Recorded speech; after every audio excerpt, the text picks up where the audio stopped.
the title race is going to be going to the final day of the season after Liverpool beat Southampton last night by 2-1 at St Mary's.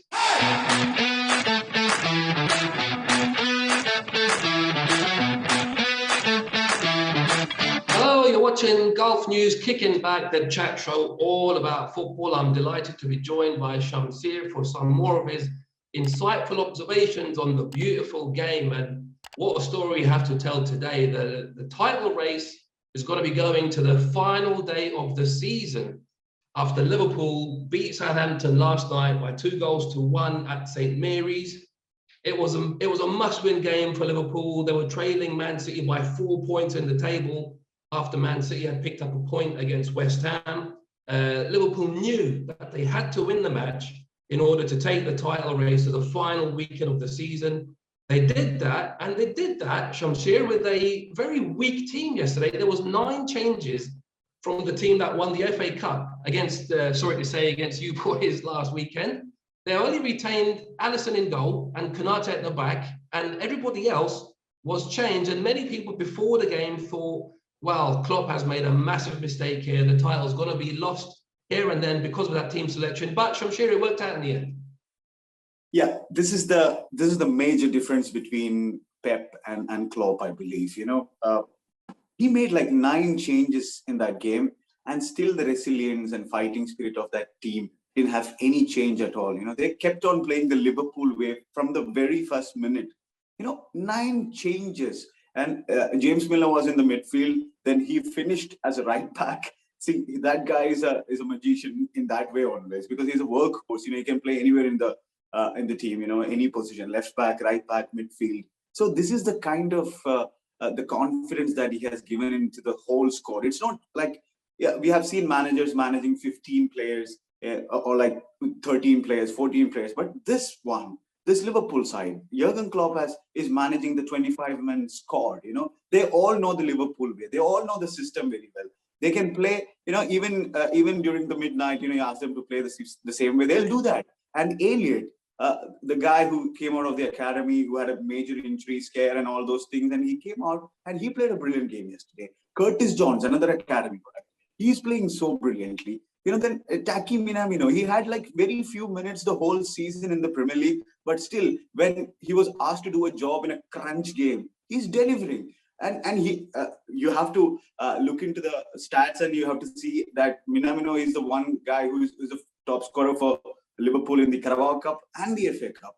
But he was not getting enough minutes in the Premier League, but still, during a crunch game, he's delivering. This is what Klopp is doing to this team, I can't see Pep making like 9 changes and winning a game like this, because we have seen that in the FA Cup semi-final also. He made like few changes with so many multi-million pound players, but then he was struggling against a Liverpool side in that semi-final, FA Cup semi-final. We have seen that. But look at this one, man. It's unbelievable job what this guy is doing. So quadruple is still a dream, and it's still the dream is alive.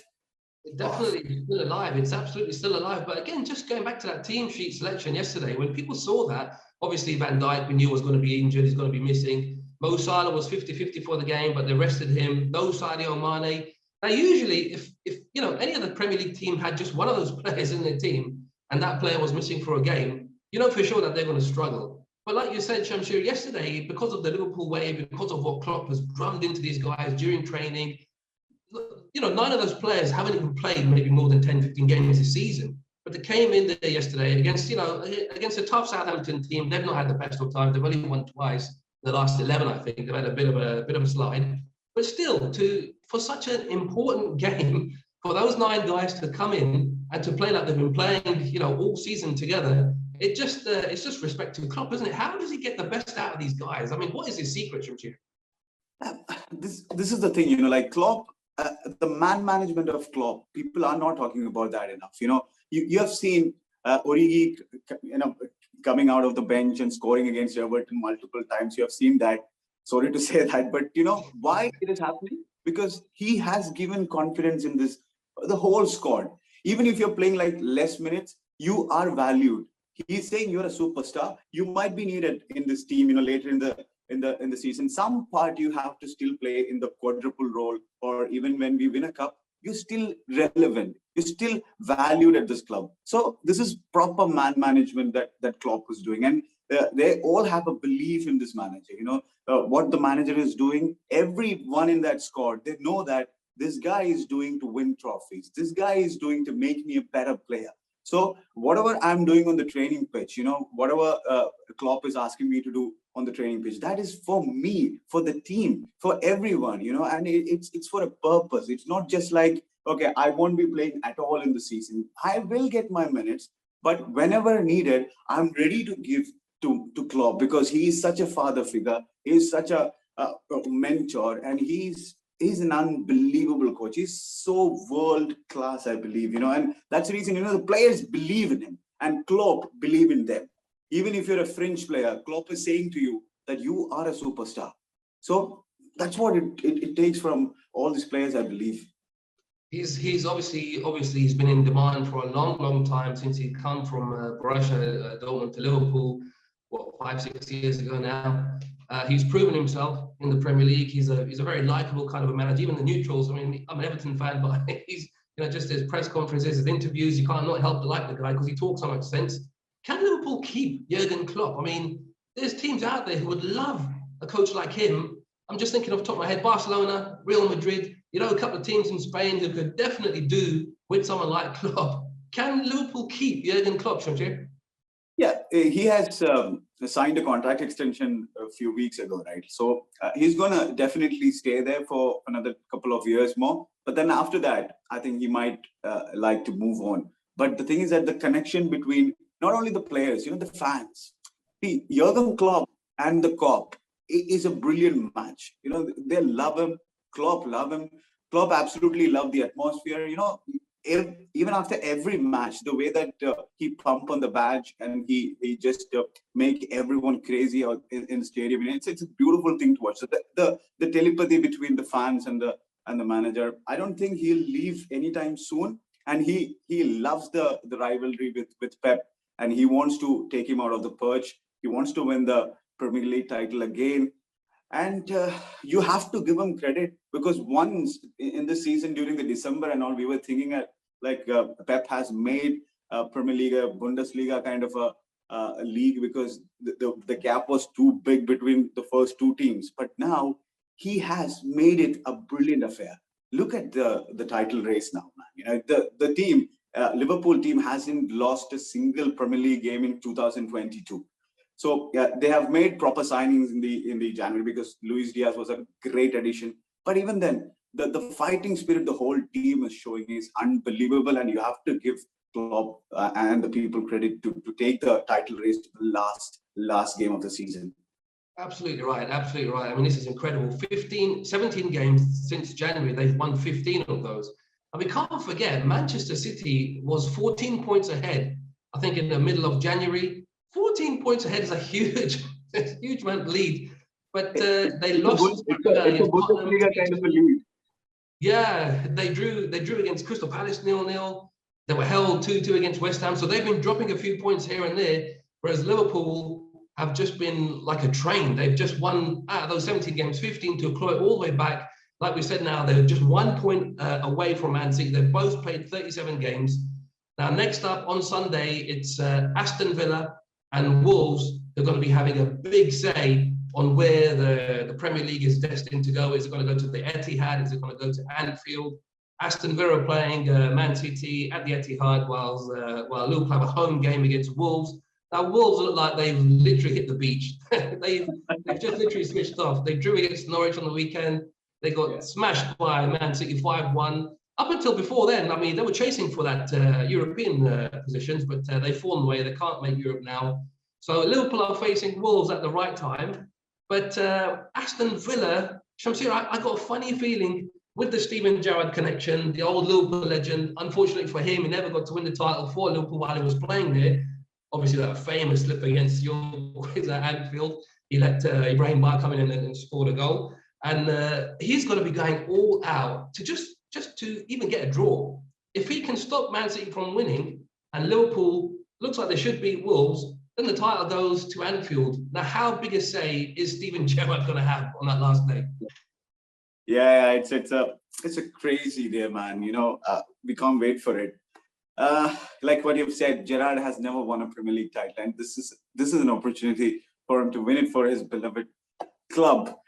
And looking at the stats, Man City under Pep Guardiola has played Aston Villa like 6 times, and they never have dropped a single point.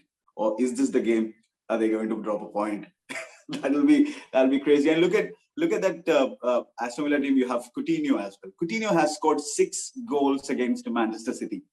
So all the Liverpool's dream relies on Steven Gerrard and Philippe Coutinho. So it's going to be tense, but I think, City relishes these kind of challenges. Whenever they have a setback, I have always seen them, fighting back and playing brilliant football. I can even see them scoring like 4 or 5 goals in the last game of the season. But if they don't get any goal in the first half, it is going to be tense, and the crowd will be very touchy. It's going to be a crazy thing. So they need that early goal in the first 15, 20 minutes. Otherwise, it is going to be really, really tensing. A tense affair for City. And for Liverpool, like you have said, Bruno Lage's team is in the beach already. And Conor Cody is a lifelong Liverpool fan. So he might score even like 10 own goals for that in that game. So anything can happen, but it's going to be a fascinating battle. It's going to be fascinating. Looking at Man City's performance against West Ham, they're missing, we can't forget, they're missing some key players at the back. Ruben Diaz is out, Kyle Walker is out, John Stones is out. And they were very sloppy against West Ham. They were lucky to pull it back to 2-2. Even at 2-2, there was a moment when Antonio ran free, who was one-on-one with the keeper, but he tried to chip him and it went wide. Okay, then they missed the penalty. Mahrez should have scored that. It could have been 3-2, could have been all over. But if you just look at the performance of the first half, if they play that sloppy against Aston Villa, with the likes of Ings at the front, Watkins at the back, they're looking very strong with Mings there, Coutinho, like you say, pulling the strings. I mean, it's still not over yet. It's definitely not over yet. And if Villa get a draw, let's say just a draw, I don't think they'll win. If they get a draw and Liverpool beat Wolves, then I think Steven Gerrard and Coutinho should get a Champions title medal as well for aiding Liverpool. Yeah. Like what you've said, against West Ham, they were very, very sloppy, especially in the first half. It was not a performance that you normally see from a Pep's team. But in the second half, they picked up, but still they were making mistakes, and West Ham could have killed the game off. Like even when it was 2-1, I think Antonio got that chance. And that too came from a mistake. Fernandinho playing as a centre back, and he is giving back passes and all without even looking. So that's a problem. So City will have to outscore Aston Villa, I believe, because they can't rely on their defense in that final game. So they have to play their first-class, attacking game, and they have to score as many goals as possible, because there is a possibility of them conceding goals. And Ings, former Liverpool player, Coutinho, Steven Gerrard, all these guys will likely to score, want to City to stop winning them from winning the title.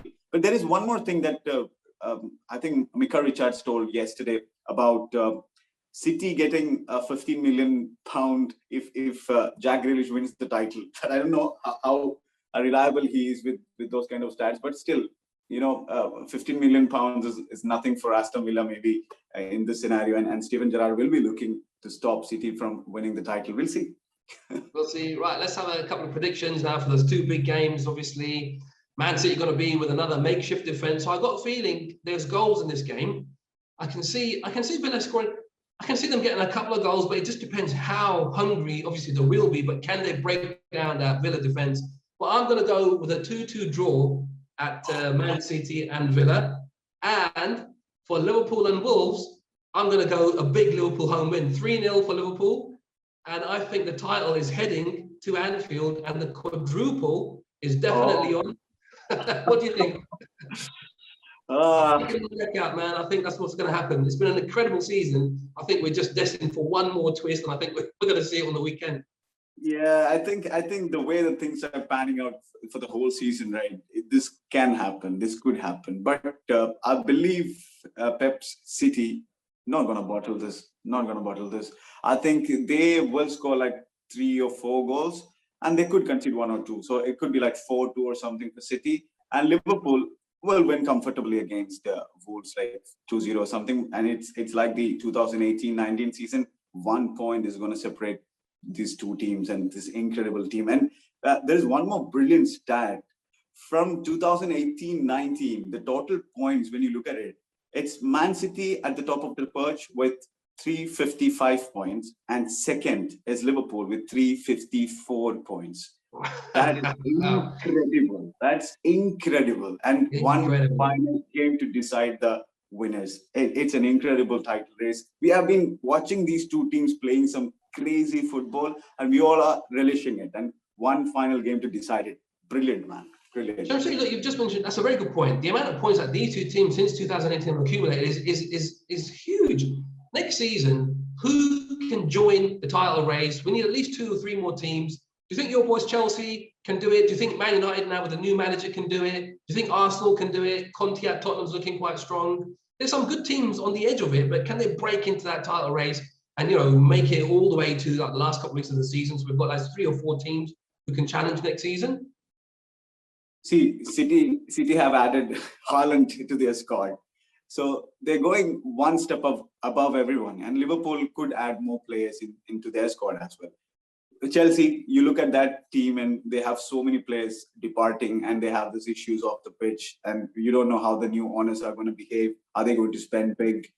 Because there is an overhaul needs to be done with that squad. And Man United with a new manager, they definitely going to take time to settle down. Arsenal, I don't think they are anywhere near close to even finishing the top 4. They need more additions. Spurs are the most likelier one if Daniel Levy is going to give Antonio Conte the money. Antonio Conte is a specialist in winning league titles. And if you give him money, if you give him the right players, I think he can have a say in the title race next season. Only if Daniel Levy is going to give him the money. And for Chelsea, if the new owners are going to spend, Thomas Tuchel can also have a say in the title race next season. But definitely, Antonio Conte with the money can do wonders. So let's talk about the Champions League final spots. Arsenal are playing Everton, and Tottenham are playing against. Who Tottenham got in the last game? Norwich at the beach. Oh, easy. So they're already ahead. We've got an easy game. Arsenal game against Everton, depending if we need something. So on the last day, could be a tough game. I think you're right. I think Conte's smart enough. I think Arteta's going to be a very good manager in the future. But I think for this season, I think Champions League is going to be a bit too early. I think he'll have to settle for 5th, which will be very good for Arsenal, considering where they've come from. They've been finishing 8th and 9th for the last couple of seasons. But I think Conte's smart enough. He's got Son and Kane playing at the top of their game. I think they're going to put quite a few goals past Norwich on that last day. And I think they're going to finish in that last Champions League spot. What do you think?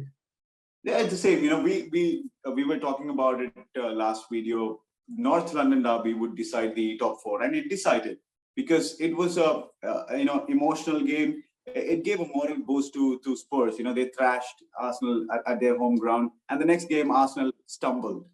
And Spurs won against a Burnley side. They were very resilient, but still they managed to get a 1-0 win. And now they are playing against Norwich, who are at the Jumeirah Beach. So it's going to be like 4 or 5 goals, and even Son could finish as a Golden Boot winner in that game, because they will score definitely goals in that game. And you have to give credit to Antonio Conte, the work that he has done, because he came to a Spurs side which was struggling really badly, and they were 9th in the table, it seems like, and European places were out of reach. Even the Europa League places were out of reach, and now he has taken that team to the top 4, and I'm pretty sure they're going to finish in that 4th spot for sure. And that's an incredible achievement. That's what Conte can do. That's just a teaser for everyone, you know, what he can do. He's a specialist in winning leagues, and he's so underrated in that terms. You know, like he came to Chelsea and he won the league. He went back to Italy and he won the league with Inter. Now he's with the Spurs side, who doesn't have the ambition to win the league. But if he can take them to that next level, that is going to be a major achievement that he has done in his career, to be honest. And so it all depends on, like what I have said, you know, it depends on Daniel Levy and how much he's going to spend. I think you're right. I think we could be seeing a very different Tottenham team next season if Conte can stay there, if he could get a couple of signings that he wants. But you're right, he's transformed that team. I remember it was against Burnley earlier this season when I think they drew 0-0. I think they lost that game, and he came out after the game saying that I think I need to resign, I'm not good enough or something. Yeah. It was since that result where they've picked up completely and they've been flying and they've been playing really, really well. So yeah, I think you're right. Tottenham got to finish fourth. Got to be good next season as well for them. I think they're going to be not there, not challenging all the way, but they're going to be. They should be there or thereabouts. If they can keep this form going into next season, then they're going to be having a very good season. Let's have a quick word, Shamsir, about the relegation battle. There's two big games happening tomorrow. Everton, my boys, are playing against Crystal Palace at Goodison Park. If we can win that game, we are safe. Because Leeds can only get 38 points on their last game and we'll have 39. And so the relegation battle, if we win, will be between Burnley and Leeds. And Burnley are playing Aston Villa tomorrow. So hard game for Burnley tomorrow. I think we're going to win tomorrow. And I think Villa are going to beat Burnley. So I think tomorrow night, we're going to be safe. What do you think?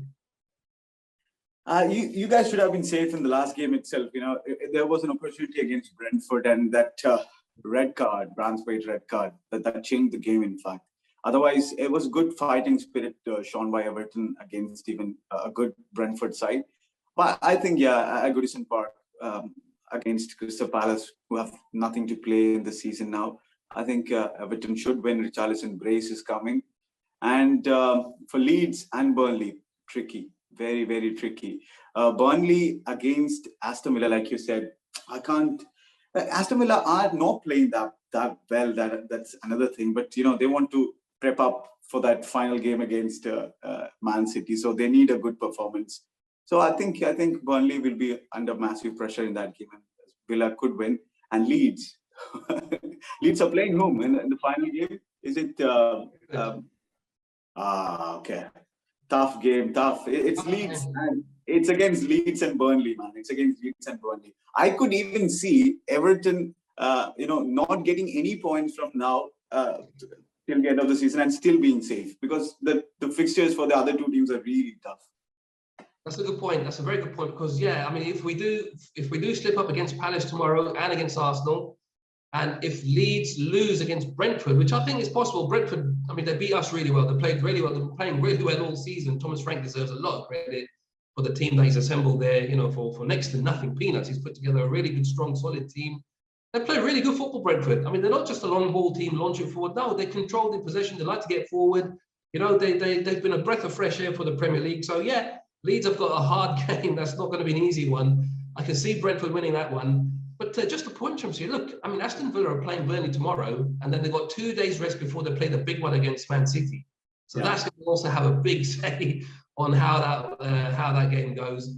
Anyway, let's end it there. It's going to be interesting. There's lots of still exciting football to go. Tomorrow's relegation battles, and then obviously the last week of the season. We'll be back for another episode. So in the meantime, one more important point before you finish up the video. You know, like, I think this is the first Premier League season where it is going to the final day to decide the title, decide the top four, decide the relegation, decide the Europa League places. I think this is the first Premier League season to do that. It's going to be a hell of an exciting last game. You're right. There's so much still to play for. Usually by now, things are wrapped up and you know what's happened. We know the two relegation teams, Watford and Norwich, but there's still a lot to happen on the last day. So everybody buckle up, strap yourselves in. It's going to be very exciting. And we'll be back to talk more about it. In the meantime, head to golfnews.com for the latest news, reviews, videos, and lots more. And we'll see you again soon. Take care. Thanks, Shamsir. Take care.